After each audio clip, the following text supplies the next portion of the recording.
So it's about 5:05, and we want to make sure we start on time and give Sujatha enough time for her talk. Thank you. So let's begin. My name is Tori Nguyen. I'm a co-director of TJE along with Maisha Nguyen, and we're excited that you all came out this evening for this talk. Trust me, it's going to be informative, engaging, everything you can ask. Sujatha is a great speaker.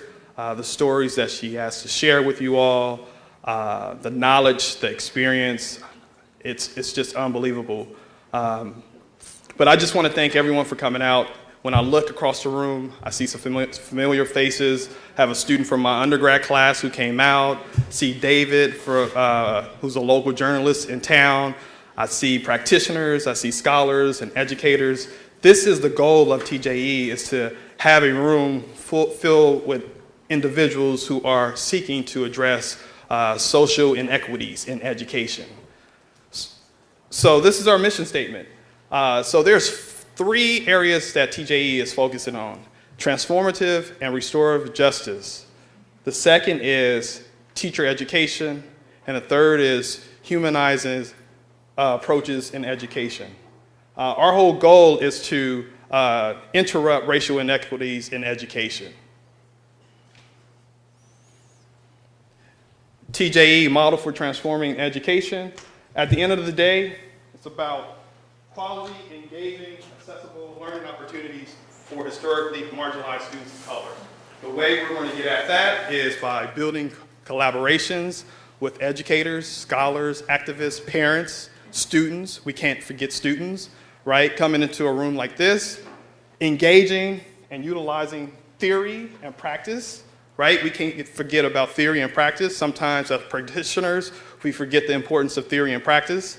And lastly, we want to create a pipeline of teachers, future teachers, who will be trained in restorative justice and transformative practices so they can go into their classroom, right, and change their classroom and an environment and the culture. What's exciting about TJE is what we have planned for this year. So first we have Sujatha, who's here today. Then we have Roger Chong. He's coming in January. A lot of times when we think about incarcerated individuals, we think about black and brown bodies. Who's talking about Asians who are incarcerated? So Roger is responsible for Roots. He's coming in January. And then later on in 2017, in April, we have several individuals who will come to UC Davis to talk about their work around racial inequities. And these are all 3 individuals from the Sorrell Foundation. So we have Rachel Kersing. She's the founder or co-founder of Critical Resistance. So if you're from the Bay Area, you probably know her work. We have Erica Miners. She's a professor. And then we have Nuri Nursat. Nuri is also part of Impact Justice. And the 3 of them are going to have a panel discussion about their work and what it takes to address racial inequities. So, without further ado, I want to introduce you to Maisha Nguyen. She's the co-director of TJE. She will introduce Sujatha. I love her introduction. We went over her introduction. It's very intimate.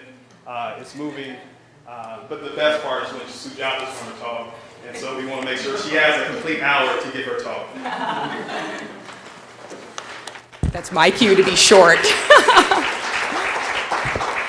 In March 2012, I served on a panel at a conference entitled Closing the School-to-Prison Pipeline, Redirecting Our Future, organized by advocates for education at Harvard Law School. One of my tasks was to discuss various case studies of children entangled in the juvenile justice system through my lens as an educational researcher and teacher educator. I found myself repeating something to the effect that there had to be something, a process or another avenue before children found themselves in jails and prisons. After our session ended, one of my fellow panelists, the Honorable Jay Blitzman, First Justice of the Juvenile Court in Middlesex County, asked, "Have you heard of restorative justice?" Indeed, I had read everything I could get my hands on. However, I explained to him that I wanted to be trained in the process as opposed to merely reading about it. Judge Blitzman continued, "You have got to meet Sujatha, and you are very lucky because she just happens to be on campus today." Sujatha was indeed on campus that day, and when she came by to say hello to the judge and her other colleagues, he introduced us, and the rest is the present. I asked Sujatha what it would take to get her to Madison, Wisconsin that fall, where I joined the faculty. She insisted that there were many other practitioners in the area, and she did not want to take away the work from someone else who was established locally and equally as capable. I would soon learn that this is Sujatha's way. She is consistently thinking about other people. She's consistently thinking about equity and fairness. She never wants to take all the credit or the spotlight for anything, but believes deeply that she is doing the work that she is supposed to do and builds capacity for others to do the work as well. In spite of her attempts to convince me to find someone else to do the training, I pursued her with vigor. And I'd like to think I won her over in some odd way, although it did help that she was working with the Restorative Justice Project at the National Council on Crime and Delinquency in Oakland, and the headquarters just happened to be in Madison, Wisconsin. In November 2012, Sujatha facilitated a 3-day Restorative Justice Circle Keeper training for my colleagues and I at the University of Wisconsin-Madison. For 3 days, from 8 a.m. to 5 p.m., a community of people, including special education teachers, school social workers, a child welfare attorney, youth advocates from nonprofit organizations, 3 graduate students, and a couple of professors, found ourselves imagining a new paradigm in which we resisted our natural inclination to punish, admonish, and judge others. About 1 hour into the first day, we knew we were in trouble as Sujatha challenged us to silently place some California driftwood, one by one, in the center of the circle. Some people would go into the circle and undo the work of others, while others tried to build on what other people had. When we were frustrated, Sujatha reminded us of the film The Karate Kid. How many of you remember the film The Karate Kid?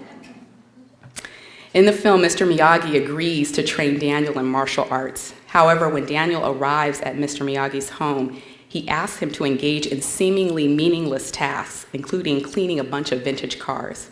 The famous wax on and wax off scene became the theme of the 3 days in which Sujatha invited us to begin the process of undertaking a paradigm shift from the notion of crime and punishment to repairing harm and facilitating interconnectedness. Sujatha is currently the Vice President and Director of the Restorative Justice Project in Oakland, California. Her work as a paradigm shift communicator, to borrow her words, has led to organizing a court diversion program in Alameda County, introducing restorative justice processes in capital murder cases, and most recently, advancing restorative justice to end, and that is to end child sexual abuse and intrafamilial and sexual violence. Please join me in welcoming my dear friend and colleague, Sujatha Baliga. Thank you, love. Love you.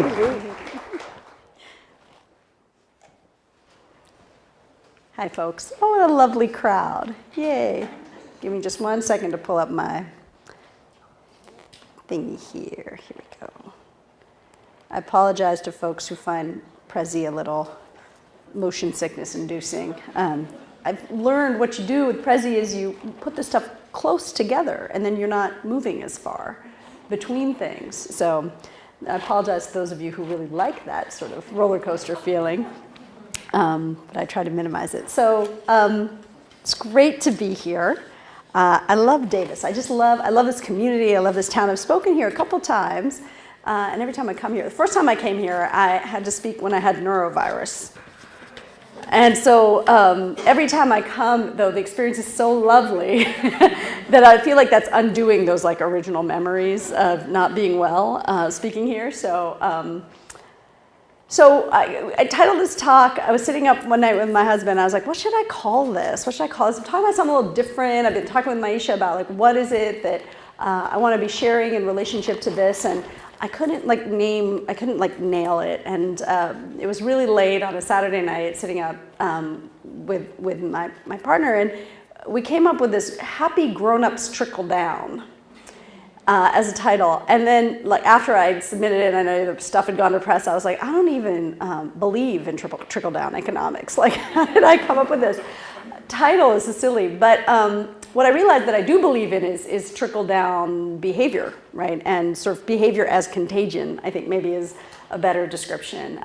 Because a lot of it, particularly in relationship to young people that we work with, it's not just, or that we raise, it's not trickle, it's like a waterfall sometimes, depending on what kind of behavior we're exhibiting amongst ourselves as grown-ups. And so I think the person who most educated me about this notion of what it is that we grown-ups do in spaces, how that impacts the young folks we work with, what we do amongst ourselves is not just modeling, but really directly impacting for young folks is Rita Alfred. She's sort of the first person that trained me in sort of this train the trainerness around restorative justice. I had the honor of doing my first training of others with her.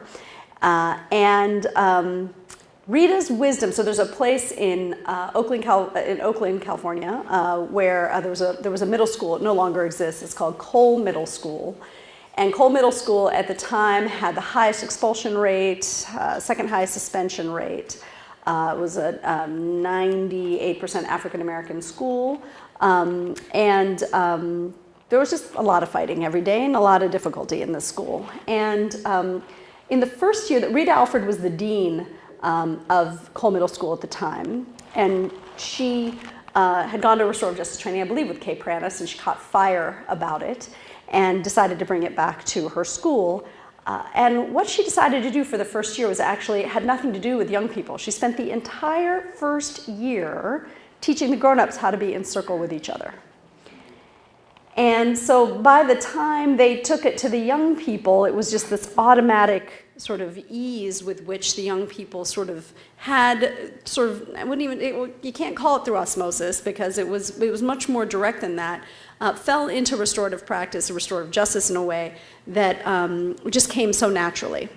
And I think, and the data ended up backing this up. There was an over 80% reduction in suspensions. There were 0 expulsions in the first year that they took it to young people. 0 physical fights on campus. And what was also interesting was that there was 100% teacher retention in the first year they took it to the kids, which is unheard of at Cole in the years previous to that.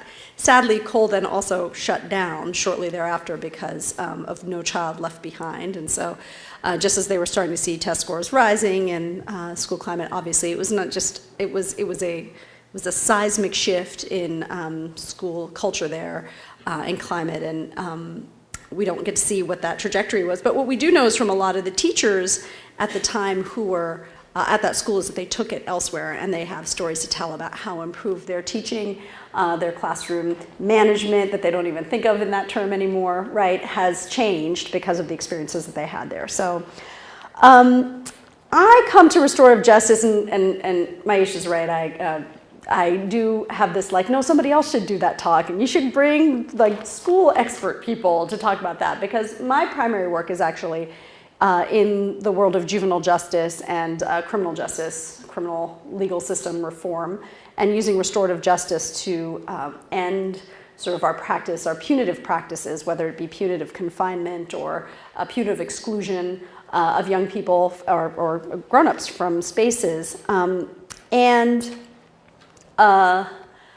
So there was resistance there. I was like, you should have Fonda Davis first, and you should have Rita Alfred, and you should, but I continued to hear Professor Wynn say, no, I should come, and so, and I wanted to spend time with her and with Tori, so I was like, yeah, I'm gonna come, and it's important too because there is a way in which I know that there are a lot of folks who are thinking deeply about problematizing the idea of a school-to-prison pipeline.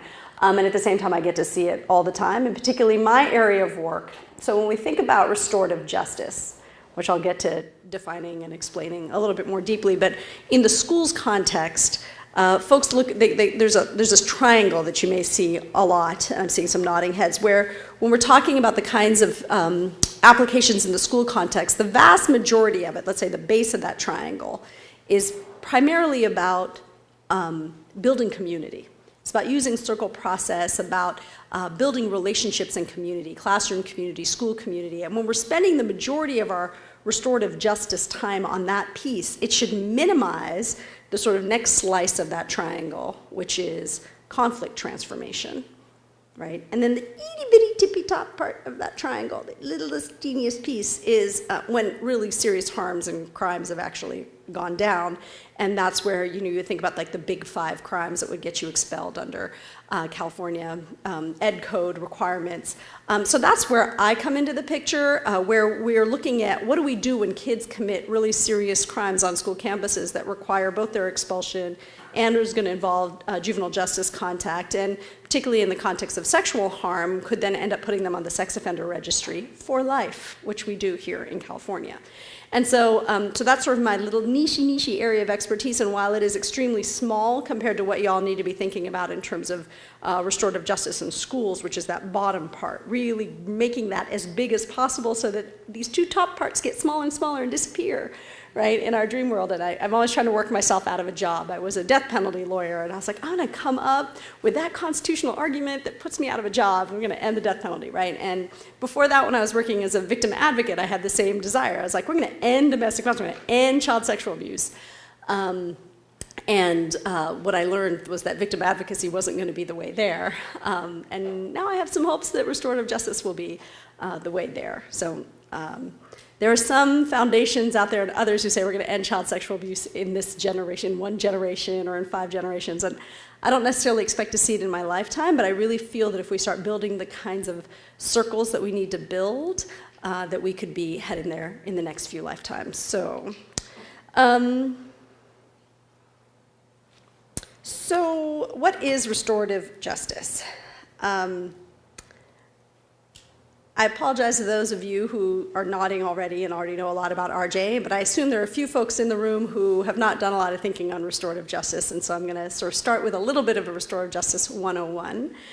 And I think a really great analogy for what is restorative justice is if you threw a baseball through your neighbor's window when you were a kid, ideally you had the kind of folks who, like I've already seen the nervous discomfort, I'm sensing that that has happened to a few of us. Ideally, you had the kind of folks who could take you by the ear, or didn't even have to take you by the ear, to your neighbor, make you look them in the eye, apologize, find out how much it cost, and if you were so lucky to have an allowance, you get it redacted until you paid that back, right? Or you worked out some deal with your folks about what chores you were going to do to make it up to them. And then you get to be in good community with your neighbor again. You're not like ducking out and hiding from your neighbor, right? That you can actually look your neighbor in the eye and look yourself in the eye in the mirror before you go to bed when you're brushing your teeth. If that doesn't resonate with you, then maybe this one does. I will admit that it does for me when you stole that lip gloss from the department store and your mother was like, where'd you get that? I didn't buy that for you, and you are 8. And you don't have any money, so where did that come from?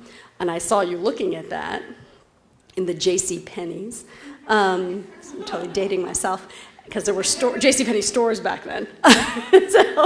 so what happens? You have to go back, and you have to look the checkout person in the eye, and you put it back with you. We see that you've used it, and she's like, we don't want that, and find out how much it cost, right?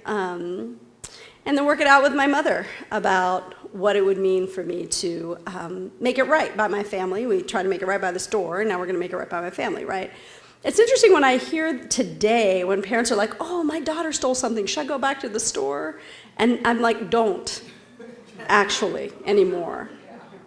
Because who knows what's going to happen? Who knows how quickly your child's going to get criminalized, right? So we've lost our way around this behavior, and so we want to get back to this, right? And so at base, restorative justice is about that.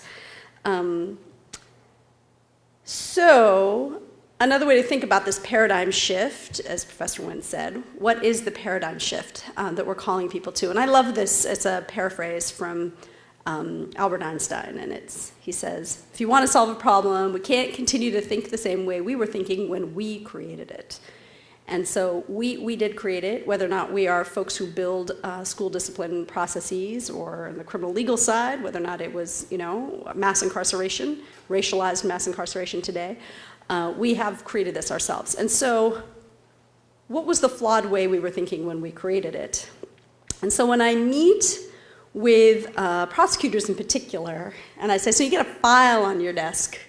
What are some of the questions that might come to mind? What are some of those questions that might first pop in your head? So try to think like a prosecutor for a second. Can anybody think of, it's closed, you got a file. What are some things that might be coming to mind initially, right off the bat? You haven't even opened it yet. What? Why'd you do that? Why'd you do, see, you're not a prosecutor. Are you? You're not, no, you're not a prosecutor. Think like a prosecutor.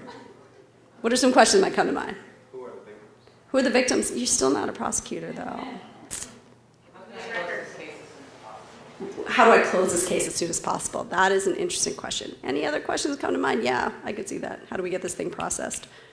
What evidence do I have? What evidence do I have? To do what? To prove them guilty. Right, to prove them guilty. Right? Or what law was broken? Who broke it? How should they be punished? Right? These are some of the, what kind of case is this? These are the kinds of things that pop out of their mouths pretty quickly. That's how our current criminal legal system operates, and it's not unlike a lot of school discipline policies too, right? Like, what rule did the kid break, and what kind of thing are we going to do to them to make them stop it, right? Is sort of the way in which we think. So the paradigm shift that restorative justice calls us to is this one: who has been harmed? What are their needs? And whose obligation is it to meet those needs? So when you look at these two side by side, you can see a real shift in focus, first and foremost, about who is centralized in these two paradigms, right? And then a problem-solving approach in the restorative justice paradigm, I think, as compared to if punishment worked, which we know it doesn't, then you might call that a problem-solving approach as well. But at least in terms of juvenile incarceration, what we know is that punishment actually is criminogenic. It increases the chances that the kid is going to be back in the juvenile justice system, right? Particularly incarceration. This is something that we need to be super thoughtful about. What is actually a problem-solving approach? But first and foremost, it's not unsurprising that with the juvenile diversion program we started in Oakland, California, that the victim satisfaction rate is around 99%, right? If our criminal legal system kept track of that kind of data, I guarantee you it wouldn't be that high, right? But we actually so don't care about the question, what do the victims want? Who asked that, right? That we don't even know what victims actually think because we don't keep data on victims. That's crazy, right? Like, were you satisfied with the outcome of the criminal legal process? Because, as Nils Christie, who is a philosopher, criminal justice thinker person, wrote an article, and I don't know what actually his field is, criminologist maybe, I'm not sure, but I'm thinking he might be a criminologist, wrote an article in 1972 called Conflicts as Property. And this was a really defining text that influenced a lot of people in the restorative justice movement. And what he posited was that way back in the day in England, it used to be so-and-so versus so-and-so, right? And then when the financial outcomes of legal proceedings between two people, like in an assault or even in a murder, became that those were really lucrative, the state decided that the crime was actually against the crown, not against a person, right? Does that make sense? So in a sense, he argues that the state stole our conflicts, right, and made them property of the king. And so in that, now we don't say so-and-so versus so-and-so, we say the people versus so, the state versus so-and-so, right? And so Nils Christie might approve maybe of this shift in restorative justice, and he didn't do a lot of writing on restorative justice, he passed away recently. And I had always had a hope to talk to him about it and say, what do you think now? And you wrote conflicts as property, what does restorative justice say to you? But so it's a guess. He might approve of this paradigm shift, where we return the harm to the person who it belongs to, right? If I'm burglarized, it's me versus you. So this is one of my mentors in the work, Howard Zehr, Z-E-H-R, and he is known sort of colloquially amongst restorative justice practitioners as the grandfather of restorative justice. I love Howard for many, many reasons.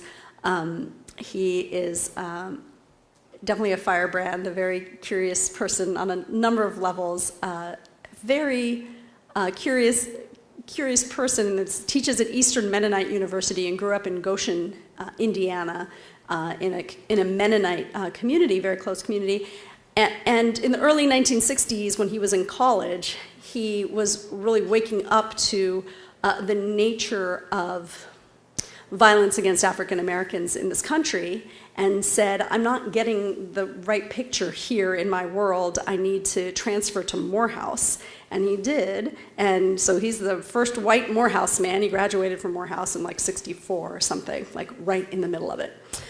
And he has a lot of amazing stories that he doesn't speak about because he says, oh, then people give me all this cred for being a Morehouse man and being the first white guy to graduate from Morehouse, and he even feels like that just like adds to sort of white privilege, and so he doesn't want to talk about it, but I do. Because I think it's important to note that his original thinking around restorative justice came out of that learning experience, and there's a way in which the restorative justice movement has completely failed to address race as a central piece of what the justice word means in restorative justice. And so there have been a few of us, including primarily Fania Davis, Cheryl Graves, and others, who have really been thoughtful about what it means to leave behind racial justice in this building, this like, let's all hold hands and all be one version of restorative justice, which just ain't true, right? And so I think it's important to also name that Howard, who we call the grandfather of restorative justice, also deeply thinks about these things. So how does Howard think about restorative justice? Those three questions were his. They come from his little book on restorative justice. And he also, in a book called Changing Lenses, which just had its 25th anniversary reprint edition, 25th anniversary of the book coming out, talked about was influenced by Nils and also was influenced by the whole notion of paradigm shift generally. And this was the one that he feels that we were being called to, that crime is essentially a violation of people and interpersonal relationships. I think that could be said of school harms that occur on school campus as well, right? That those violations create obligations, and the central obligation is to, as much as possible, do right by the folks you've harmed. That's what it says down there. The central obligation is to, as much as possible, do right by the folks you've harmed. So I occasionally get to work on the kind of crime where you're never going to be able to make it right because someone's life has been lost or a rape has been committed, right? And so, but what does it mean to, as much as possible, do right by the people that you've harmed? And the people who think about restorative justice most deeply and the best practitioners, I think, share this characteristic, which is what I like to call equal partiality. So when we think about mediation, sometimes there's this notion, definitely in law school, I was trained to, when you think about settlement negotiations, we're often told, unless everybody's unhappy with the outcome, it wasn't a good settlement. Right? Like you wanted this much money and this person doesn't want to give you any, and so somehow compromise, end up in the middle. So we're talking about, for example, a rape or a robbery or a mugging or a sexual assault on a school campus, right? Do we want everybody to be unhappy at the end of that? No, right? So this is not about some neutral person who's trying to pull everybody into the middle. Rather, restorative justice practitioners should be equally partial to the well-being of everyone that's involved in this. And not just folks who've harmed and the folks who've been harmed, but also really fundamentally believing in the power of community and the needs of community in terms of moving forward in a good way.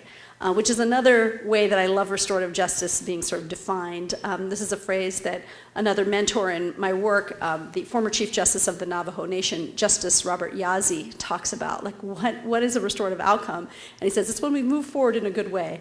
He also says, you have to start from the east and walk clockwise. And that one I've never really understood what he means by that. I keep asking and I'm trying to understand. But this moving forward in a good way thing has resonated with me. And I think for that it also really includes not just including community, but having community be the bedrock of what that moving forward process looks like. So I'm going to skip the slide. Yeah, it's a whole lot of information. But I will just say that the summary of this one is that for folks who've done an IIRP training, International Institute for Restorative Practices. They do a lot of talking about this social discipline window, where they argue that restorative justice ultimately operating at its best is high support and high control. And I totally disagree with this. And my friend John Kidd has sort of turned this thing, he's a sort of thought partner in my work, and he turned this thing on its side, and he said sort of the with is not this high control place, but really leading away from control towards agency. And that really ultimately, particularly when we're working with communities that are not our own, that we are really hoping that we are moving towards their agency. And so a really perfect example of this in the schools context is, again, one of Rita Alfred's, the teachers that worked in Cole Middle School, talks about how sometimes she'd see some elbows flying in the back of the classroom and the stuff was starting to get heated. Ms. Thomas is her name, and she would say, oh, damn, I have to deal with this, and I'm going to have to take some kids down to the office. And instead, somebody would run up after they introduced restorative practices. Ms. Thomas, we need a talking piece. And they would go into the back of some child, some person who wasn't directly involved in this situation, would go into the back of the classroom, and they'd pass a talking piece, and they'd work it out.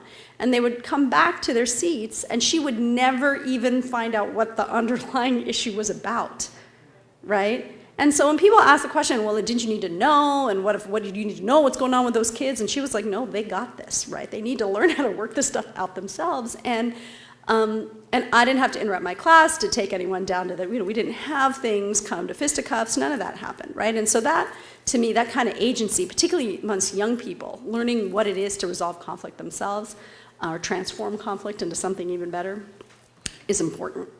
So really briefly, there are three models that I work with most closely. And they are circle process, which is also known as peacemaking circles, restorative community conferencing, which is also known as family group conferencing, and the third model that I use far more rarely is restorative plea conferencing, which is when we are deeply embedded in the criminal legal system because someone, for example, has turned themselves in for having murdered somebody else and is interested in engaging in a restorative justice process with the surviving family members. That is a circumstance under which we might want to use circle or a family group conference to determine what the outcome of that case should be. So very briefly about circle, there's sort of two major elements that I think are most important in circle process. One is this talking piece that I just referenced. It's an object that gets passed in a single direction, around and around and around, and ideally 3 times around on the same question. And the conversation deepens, right? First time, some people may talk. Second time, more people may talk. The third time, people start responding to each other. Some the fourth time and the fifth time, things really start to sort of become a shared collective outgrowth of something that is deepening and lifting up at the same time. Like it's just this really beautiful process. And here we see His Holiness in circle with some kids in Vancouver where they have a really robust restorative justice schools program. And here he is respecting the talking piece. And so you pay attention to where it is. And where it is, you listen deeply. So here's our president in circle. In Chicago, and you can see all the young people and the president on their side of the circle are leaning in, right, and listening, and the president is like, he's got the perfect circle keeper stance right there, right, or anybody, perfect circle stance is like, lean into what you're hearing, even if it's the worst stuff that you ever heard, and this is really what circle is about. There's a story about this circle where when the president was finished speaking, another kid in the circle says, the president, circle can be like a little bit of a truth serum, is where people are sharing their experiences more and more and more deeply, and when the talking piece comes around to the president, he starts sharing a lot of stuff that he did when he was a kid. And when he's done, at some point, I think he was actually interrupted, where somebody said, wait, hold up, are you talking about you? And so you gotta be careful of that circle, because I've certainly shared many, many things that I think are really were important for me to share. So family group conferencing, the reason that I used to work for an organization, I talk a lot about Fania Davis, again, another heart mentor in the work, and I used to work with her organization, Restorative Justice for Oakland Youth, which has the best acronym ever, RJOY. So those kids are our joy, and When I was there, I helped start a restorative diversion program that continues to exist today, keeps about 100 kids a year out of the juvenile justice system. It's now with a different organization called Community Works West. So when I started meeting with Fania, and she was trying to convince me to quit my job as a death penalty lawyer and join Our Joy, which wasn't, we were like a group of people meeting in some basement of some other nonprofit at that point. And I had like a brand new baby, and I was like, what am I thinking? And I really don't think I wanted to put myself out of a job as a victim advocate, and I wanted to put myself out of a job as a death penalty lawyer. And that year I got really depressed because in the part of the appeal process that I did, what I noticed with anybody I'd ever represented who'd committed really, really serious crimes is that all of them had been expelled from school, every one of them, right? Almost all of them had been sexually abused. And so for me, I didn't feel like I was, and that year that I filed what I thought was like, I have to win this, like no court with a straight face I couldn't possibly lose. Like all the jurors of color were systematically removed, and it was like totally on the record, like I was really gonna win this one. And the last year's set of cases was completed, and I learned that all 26 of 26 cases their convictions had been affirmed. And I had this I went to Fania's office and I was like, I am a part of like a cog in the Constitution, the wheel that allows my client's ultimate conviction, not really death on death row, because we don't really convict, but we don't execute people here very often, but like I'm a part of making death row constitutional. Like I'm not actually producing any positive outcomes for these folks. And it's another moment Fania used my weakness at that moment to be like, quit. Let's do restorative justice full time. So ultimately I did. I was very blessed to get a fellowship where I was able to dedicate myself full time to building a restorative justice diversion program in Alameda County. And we were trying to figure out what model should we work with. And we said, well, we want to work with one that's specifically about reducing racial and ethnic disparities. And where in the world has restorative justice percolated up in a way that was geared towards reducing racial and ethnic disparities? And that was New Zealand, where the Maori youth there were locked up at a really disproportionate rate compared to the colonizer white population. So we were like, oh, we need to learn how to do that. And so we started writing the folks in New Zealand, so we want to come, we want to learn. And they were like, don't come, make it up yourselves, and here's the basics, and here's some people who can train you where you are. Don't come to us. The way we do it is our way. You need to do it Oakland style. And so that's what we decided to do, and it was incredibly successful, and today keeps over 100 kids a year out of the juvenile justice system for crimes like robbery, burglary, car theft, teen dating violence, sexual assault. Many of those things are happening on school campuses, like theft of many, many computers from one high school, and things that would be felonies for the most part. High-level misdemeanors. After Prop 47, some of them became misdemeanors, but they were crimes for which kids would have significant and continued systems contact. What's amazing about it is we do it pre-charge, pre-booking, and ideally in relationship with the expulsion process where the child is neither expelled nor goes through the juvenile justice system, doesn't even get a charge on their record, and ideally also, especially if it's a crime that involves sexual harm, does not end up on the sex offender registry. And what it does also for the crime victim, particularly for, let's say, a young woman who is sexually assaulted on her high school campus, she doesn't have to go through the process of telling over and over and over again what happened to her body in front of a group of usually men that she doesn't want to talk about it in front of. And instead we have a restorative justice dialogue with the person who did the harm and the people that she chooses to have in that room. She gets to decide who's in that room. She gets to decide what accountability looks like. She gets to name how she was harmed, what she needs, whose obligation is it to meet those needs, what operationalizing getting those needs met look like. And it's usually the only person who can actually do any of that is the person who did her harm. As a former defense attorney, and I would, my job was to make my clients shut up anytime they wanted to take responsibility, particularly with regards to sexual harms that happen on school campuses. What she wants the most is her reputation cleaned up and for that young man to take responsibility for what he did, right?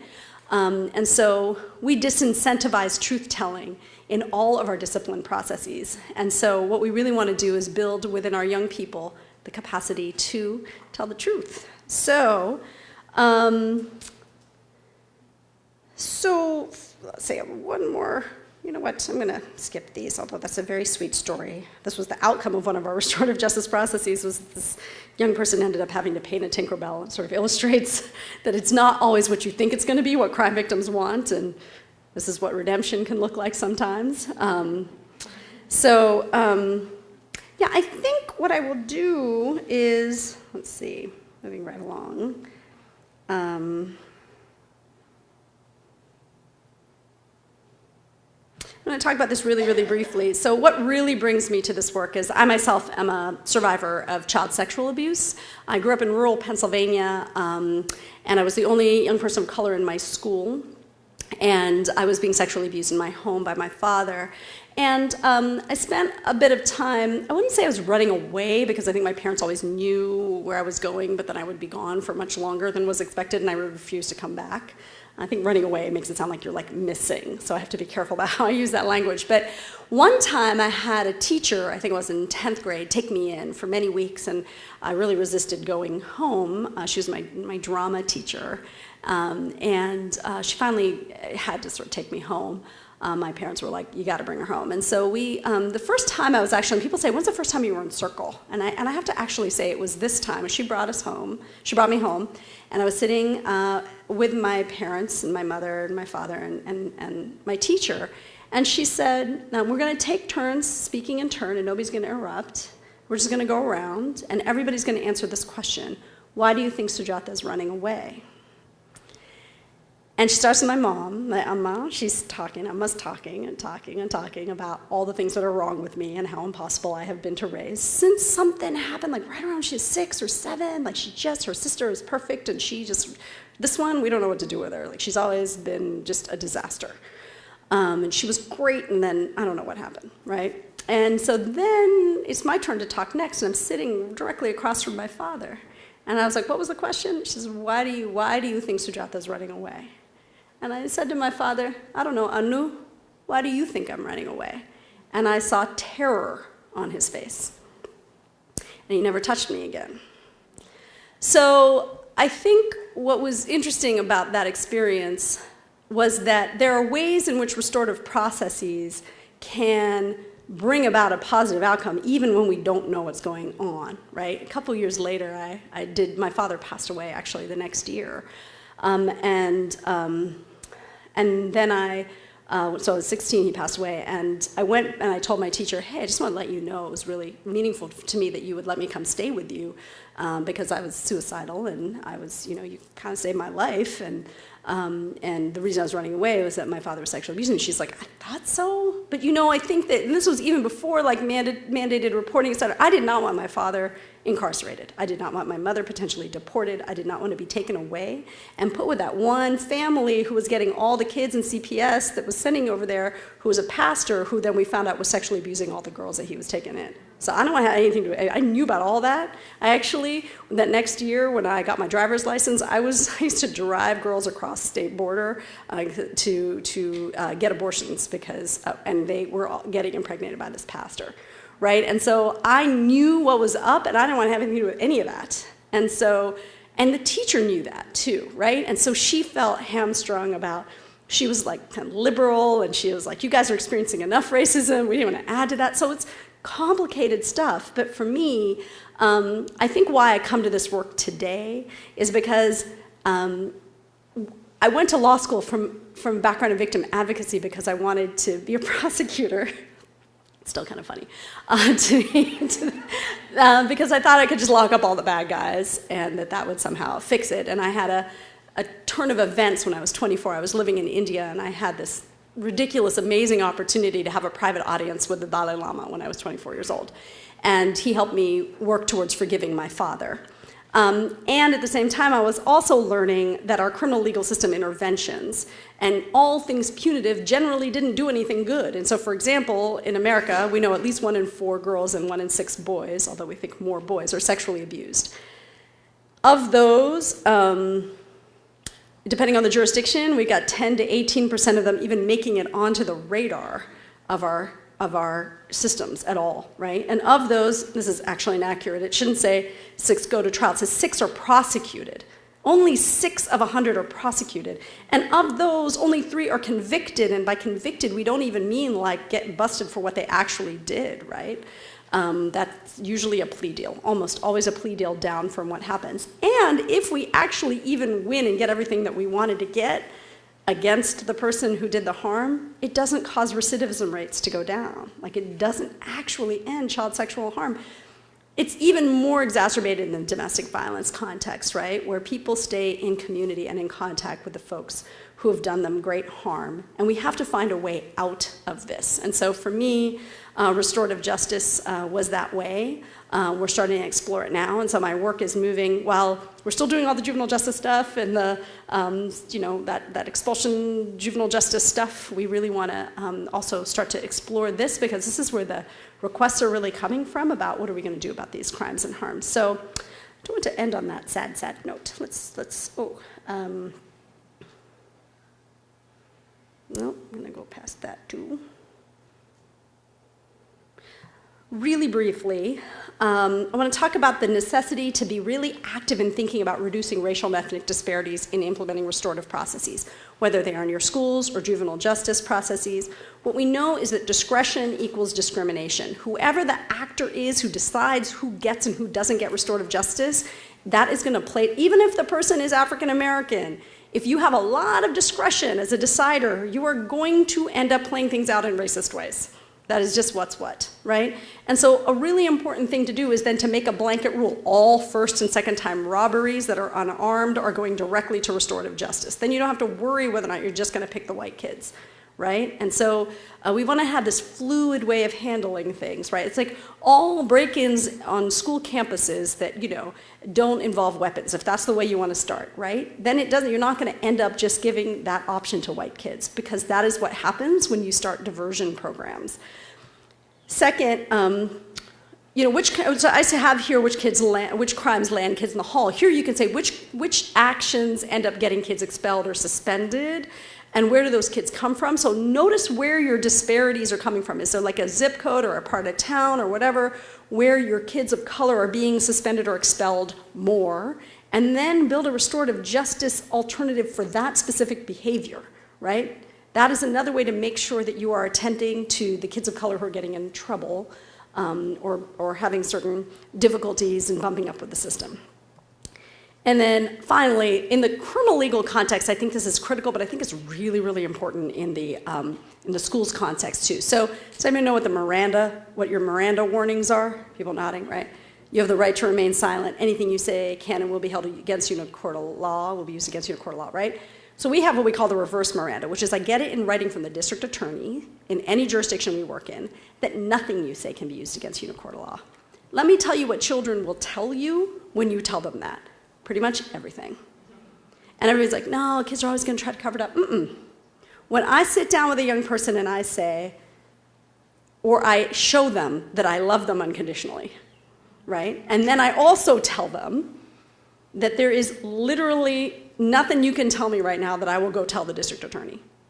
And there's no way for the district attorney to find out and use it against you because I already signed it. Look, it's right here. His signature says everything that we talk about in these prep sessions for restorative justice and anything you say in there, even if he finds out about it some other way, can't use it in court, right? Kids will tell you the truth about what's going on. It's amazing. And I think we need to have similar processes in our school discipline world. So I think finally I would just say, Gandhiji says, that action alone is just, which does not harm either party to a dispute. That doesn't mean that there's not a little tough love sometimes or that people aren't going to receive it that way. But that what it is that we don't intend to harm people. It's not punitive. The approach is not to cause harm. That doesn't mean it's not going to be hard. Let me tell you, sitting down and facing the woman whose home you burglarized or your teacher or your principal who gave you the keys because she trusted you to be her aide and then you stole 12 computers, right? Having to sit down and have that conversation with her in front of your grandmother, that is not easy, right? Some kids are like, I'd rather go to court. I'd rather be expelled and never have to see these people again, right? But I've had the honor of working with certain principals who says, I do not expel my babies. I don't care how many of my computers he stole, right? I don't expel my babies, right? I've had the honor of sitting in that circle. And so she doesn't intend to harm him, but oh, the stuff she said and the stuff she had caught him on video doing and all these other things. It all came out because she was all like, tell me about that reverse Miranda again. And then all the information came out, right? And also Dr. King says, whatever affects one directly affects all indirectly. I can never be what I ought to be until you are what you ought to be. This is the interrelated structure of reality. So I'm gonna take a few questions, if you have some.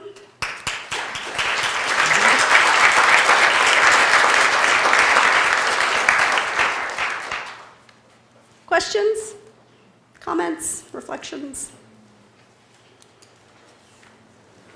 It's like you've been talked out for an hour, you're stunned. Yes, go ahead. So, as someone who is a future educator, what do you do if in your classroom you want to practice these restorative justice practices, but you're facing like resistance from either your principal or the school district? What do you do then? Oh my goodness, this is really, really hard question for me. I'm going to punt to others who would know more about this. But generally what I've seen is that, so if there's a way for you, so for me with restorative justice, I had to go out and just get my own trainings. Like nobody was paying me to do restorative justice. I had to like go get trained. And then there are small ways in which you can introduce at least that bottom tier of restorative justice community building in a way that doesn't take up very much time, right? So for example, you set your chairs in the circle when kids walk in on Monday morning, and you say, give me a 6-word poem about your weekend, right? And so that 6 words going around that classroom really helps you know that it was because so-and-so saw his uncle get shot, not just throwing you shade, right? And so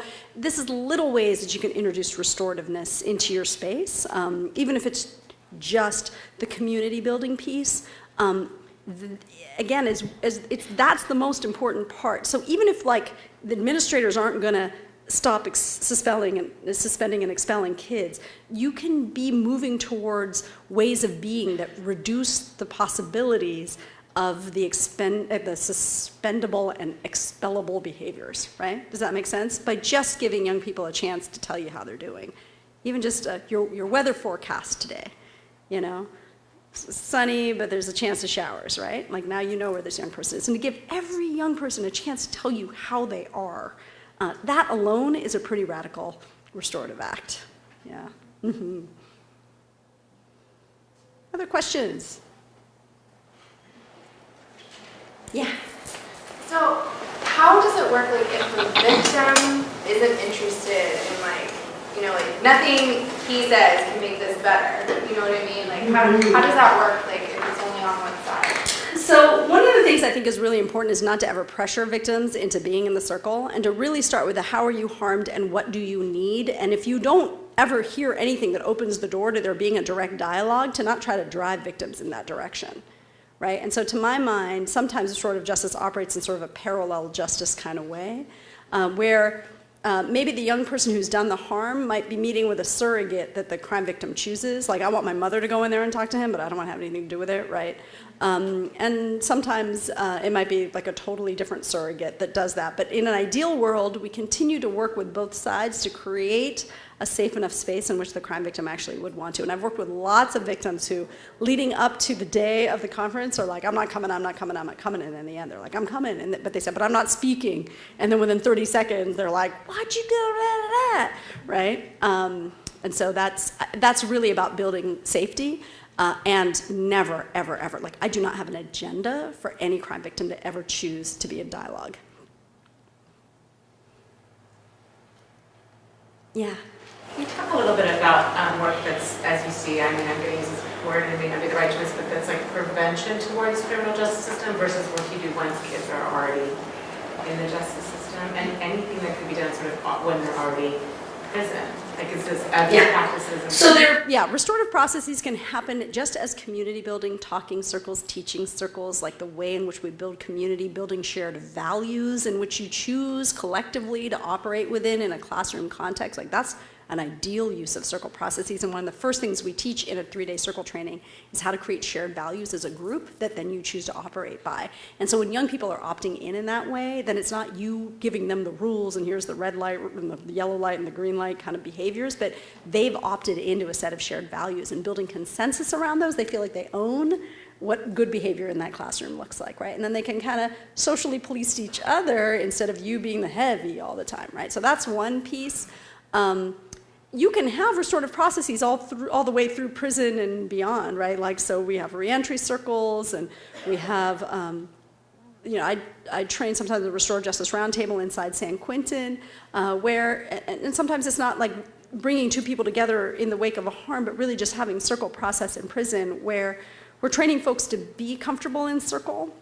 I think what's really important is to not just use circle for harm.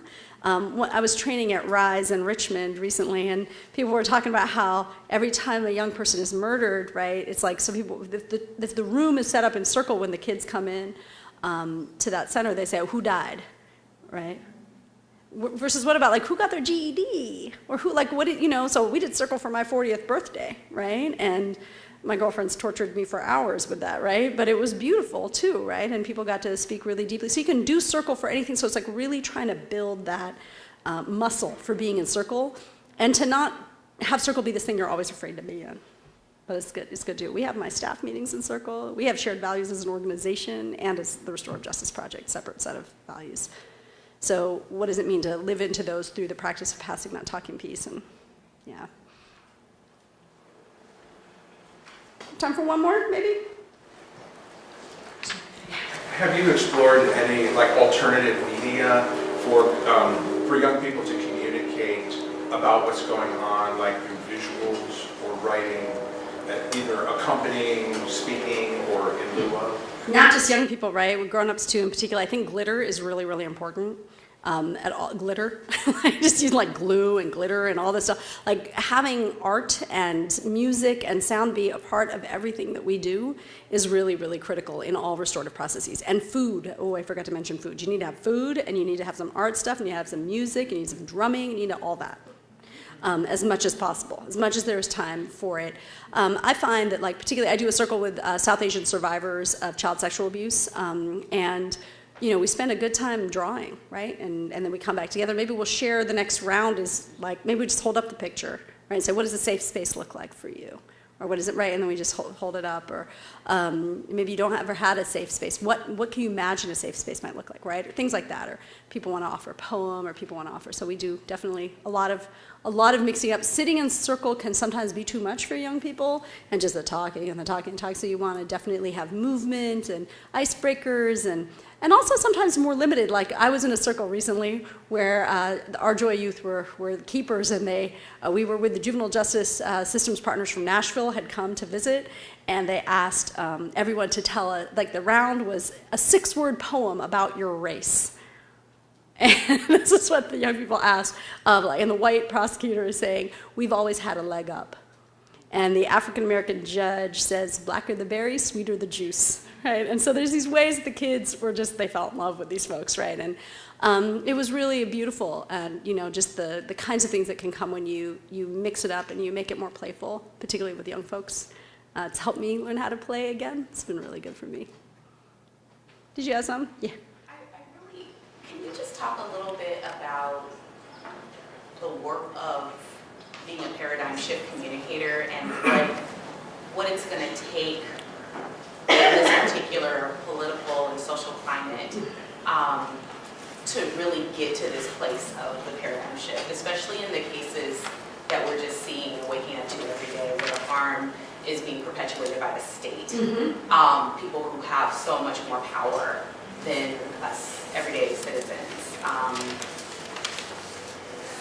do we do the work? I mean, paradigm shift is huge. I mean, I think about this all the time, just even in everything that you do, like just going to that place of judgment, going to that negative space before you go anywhere else. It's something that is sort of ingrained in us on so many different levels.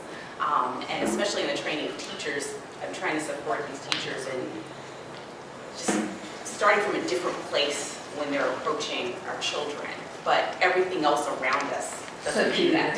Yeah, and we carry punitiveness in our hearts towards, I think, systems actors, right? Like, it's hard when people reasonably feel a lot of punitiveness towards, for example, one of our presidential candidates, or both, and it's interesting how to make that shift on the individual level. To me, it's really all about community, right? So community can't hold punitiveness. We can be raging at George Zimmerman or whatever it is, right, that we're raging about out there. And none of us are enlightened, right? And so I carry a lot of anger in my heart. Even though I've been able to forgive seemingly unforgivable acts, I also feel anger and rage and frustration and wanting occasionally to see folks go down. I'm working on trying to reduce that kind of thinking in myself as I deepen my restorative practices. In the meanwhile, what we know for sure is that in closed system spaces that are communities, like schools and like housing projects, right, that you are interacting with these folks on a daily basis. And so if you bring anger and hatred and rage towards them, even if they deserve it, that just keeps it ratcheting up, right? And so those are the spaces in which I think we're actually going to be able to do radical paradigm shift. In our families, in our communities, when our best friends are getting divorced. Like I literally, with when my son was 3 years old, I was like such a circle junkie, and he and his friends were hitting each other over the head with a Tonka truck that they're all fighting over, and we did circle with 3-year-olds. We did the values exercise, right? We didn't do the whole fancy values exercise I do with grown-ups, but we did do, let's start with what does it mean to be a good friend? And each kid had like 2 words to say, and the talking piece goes around really fast with 3-year-olds, right? And then people always ask, did you use the Tonka truck as the talking piece? I'm like, no, don't use the object that has been use something else. And then, what is it, and what does it mean when do your feelings get hurt by your friends? And each of them was like, when you get hit with the Tonka truck, right? They're real easy, the 3-year-olds, right? So there are all these places in which we can start to practice the paradigm shift at the micro local level, right? In your family, in your community, at your church, in your school, with your the teachers that you teach with every day, doing that conflict transformation in the closer spaces. I really think housing is like an amazing place where we could choose to not call the police in the first place. So everybody knows that so-and-so has their son who just got out of prison staying with her, and if the police are all up in here, everyone's gonna lose their housing. So let's not call the police. Let's have on-call circle keepers. So my dream world, someday you call 911 and you get 3 options. You get the police if you need them, right? But you get mental health de-escalation folks, and you get restorative justice. So in Eugene, Oregon, they have this thing called Cahoots, where you dial 911 and they say, do you need the police or do you need Cahoots? And Cahoots is a roving mental health van, right? Hello, and how much do the police love Cahoots? Because are they trained to deal? No, right? And the same thing, schools need versions of this, right? Because sometimes teachers are not being equipped to deal with everything that's going on, right? And so to my mind, that's our dream world. But in the meanwhile, in this pre-existing community of a housing project, right? What does it mean where you don't have to call the cops? Actually, you can just say, who's the on-call circle keeper right now? Right? And not just that teachers and students are all trained to do restorative justice, but there are additional people who can deal when things get ratcheted up in the ways we don't have to police in our schools, that we would have more circle keepers in our schools, right? Way cheaper, y'all, too, way cheaper than a cop.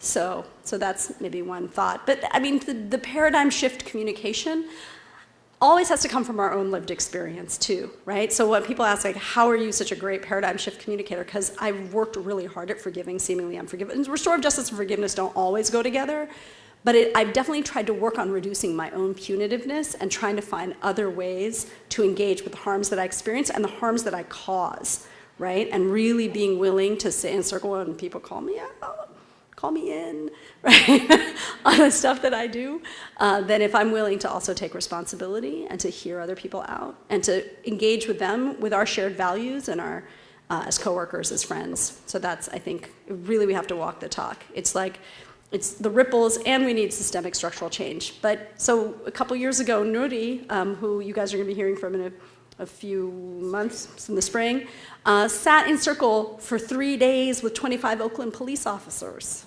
right? Because they need restorative spaces too. The thin blue line is a real thing for them, right? Even if it's not, 50, 60 police officers get killed a year versus how many people have been killed this month by police, right? But that's still in their consciousness, right? Every day you leave, you kiss your family goodbye, you don't know, right? And that is a part of how they live, and they need circle too. They need circle too. And that's something that we always say, screw them. No, we can't say that. We can't. There is no out or a way we can push people to, whether to solve crime or to stop state violence or whatever. There's no out or a way we can push people to. They will go on to cause harm somewhere else, And when we start to really feel the interdependent nature of reality, there's nobody else out there that I would want to have harmed by those people either, right? Or have them continue to do that harm to themselves and others. So I think that's really trying a little bit every day to embody that myself is a way that I can be more sure that I'm moving forward in a good way. Yeah.